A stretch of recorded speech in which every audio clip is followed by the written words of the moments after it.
We like to come out and sit in the sun, or at least I like her to get out and stretch your legs. And I feel like when you sit in the sun and have it sear your skin a bit, makes you feel alive, which alive is something that is on my mind and worth us talking about.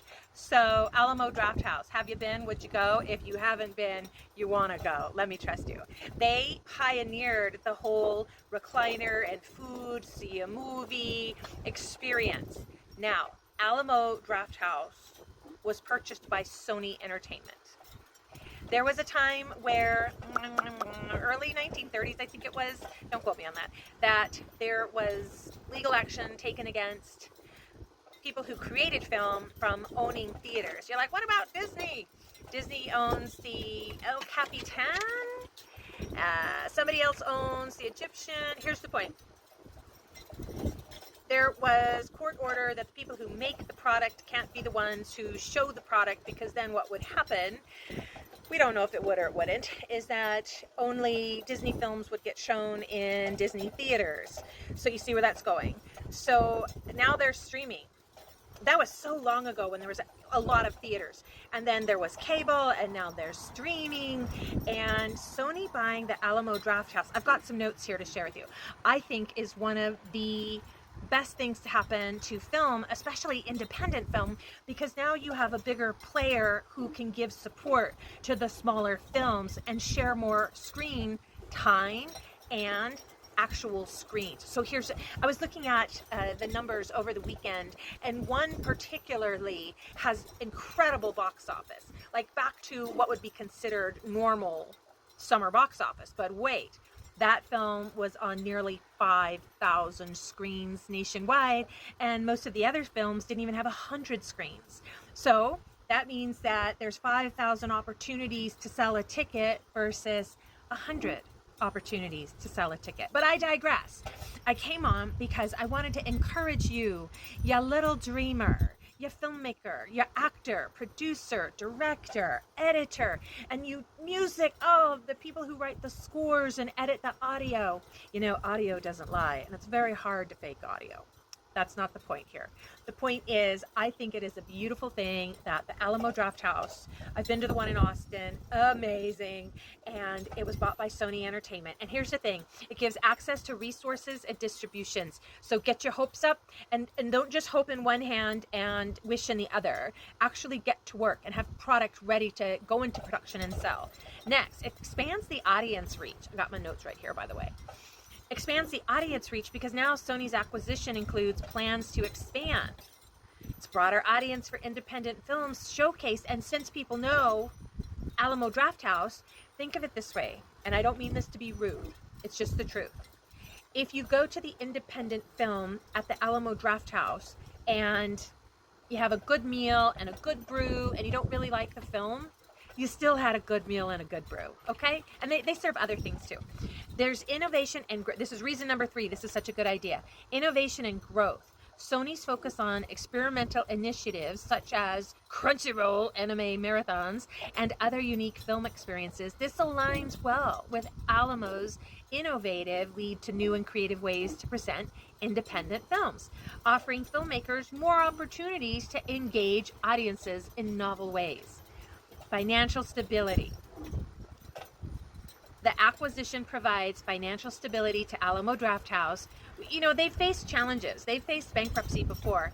And Sony's resources, the theater chain is better positioned to continue operations, possibly expand. Please, bring one of those Alamo Drafthouse to Las Vegas. Overall, the sale to Sony Pictures could lead to a more robust and supportive environment for independent filmmakers, provides you more opportunities for the work to be seen and to be appreciated by wider audiences. That's the whole thing. So I'm telling a long story, and I wanted to mainly tell you, what have you been sitting on for so long that you could actually get the gumption and get it done? And lean in so I can give you the sunset bass slap. Are you ready? Just go with it, Moira. Wah, wah, wah. You know why? I talked to so many, and so many are waiting for the studio. You're waiting for the studio distribution deal, studio financing, I know, studio marketing. Trust me, studio resources, got a backlot, backdrop, LED sound stage, trained staff, payroll, ready to just book a show and gig tomorrow. Yeah, I know why you're waiting for the studio. Let us entertain the question. What would happen if you didn't? You didn't wait for the studio. And one thing to know about waiting for the studio, a year or two ago, I think it was 2 years ago, Sound of Freedom, powerful film, was purchased by a major studio and promptly put on the shelf, never to be seen from again. 5 years later, the filmmakers bought it back and then did an independent run. What if you didn't wait the 5 years? What if you just got it made now? And if you're thinking, ha ha ha, so easy for you to say, there's a strike looming. Well, okay. Work around it. Flip it. Pivot. Pivot! What can you work with now? I know it's so irritating when you have studio dreams, IMAX level prints, multi-channel, multi-layer audio design, money for royalties for your favorite songs. I know, I'm right there with you. But how many of us have this in our pocket? Here's why I say this, and I don't want to hurt your feelings with this. Nobody wants to hear, oh, go make your film on your iPhone, your Samsung Galaxy Ultra. Because everybody wants 35 millimeter print, right? Or the Sony Red, right? Okay. Well, your DCP can be created for less than $1,200. If you're really budget, DaVinci Resolve can output DCP. They do tend to flag the machines in exhibition.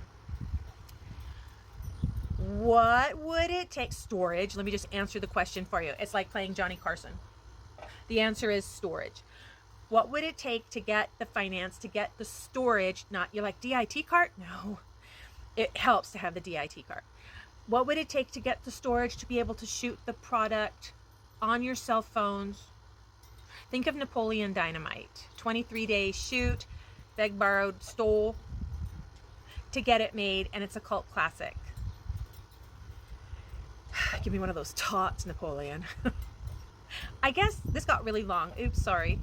I was trying to come on short, but there was so much to say because I feel highly encouraged. Oh, there's my girl. Can you see her? Can you mind she move? No, she doesn't. She's not ready for her close-up. How many of you could get your story made? Hire actors, hire a casting director. Don't do any of this, oh, deferred payment.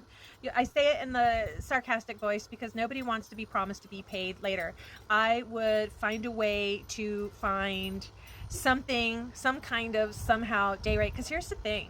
As much as you, producer, director, writer, want your story made, want to be working, I think the set PA, the prop master, the actor, the stunt guy, the caterer,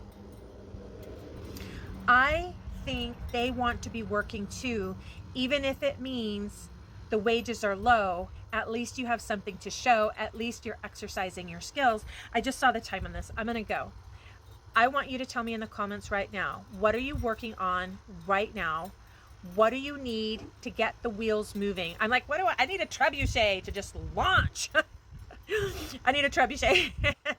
What are the deals that you could be doing? I think you should start having those conversations now, because I bet in a week you could be up and running.